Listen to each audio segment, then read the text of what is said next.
Okay. అలా తిను ముక్కలు good good morning. God bless you from M V Subbarao. ఈరోజు మత్స్య సువార్తలో వచ్చి కొన్ని మాటలు చెప్పుకుందామండి.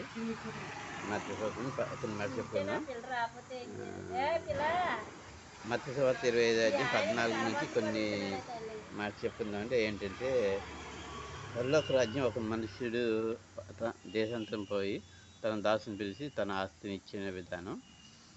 కొంతమందికి ఒకరికేమో 5 తలాంతులు ఇస్తాడు, ఒకరికేమో 2 తలాంతులు ఇస్తాడు, ఒకరికేమో 1 తలాంతు. 5 తలాంతులు తీసుకున్నవాడేమో 5 సంపాదించి యజమానుడు వచ్చినప్పుడు తిరిగి ఇచ్చినప్పుడు మంచి బలదాసుడని మెచ్చుకుంటాడు.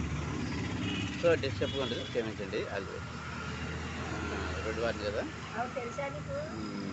నెక్స్ట్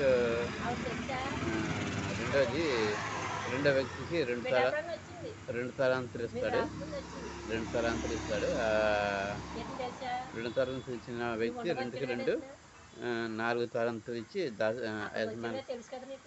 యజమానుడికి ఇస్తాడు అనమాట. సో మూడో వ్యక్తి 1 తలాంతు ఇస్తాడు. ఆ మూడో వ్యక్తి ఏమో దాని భూమిలో పాతిపెట్టి 1 తలాంతు ఆయనకి ఇస్తే అప్పుడు వ్యక్తిని బందీ గృహంలో పడేస్తారు అనమాట. సో థ్యాంక్ యూ అండి. మనం దేవుడి మాట విందాం, దేవుడి మార్గం విందాం. అంటే కూడా దేవుడు జీవించిన కాక థ్యాంక్ యూ. ప్రార్థిస్తున్నాం.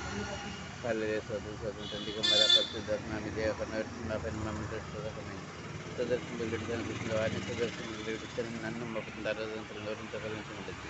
మీకే కనుక మేము ప్రార్థిస్తుంది. అది అత్యున్నతంలో జీతం ప్రార్థించడి పొందినంతది. ఆమె ట్యాంక్ అండ్ అదే సుదర్శన లైక్ చేయండి, షేర్ చేయండి, సబ్స్క్రైబ్ చేయండి. సుదర్శన ముక్కలు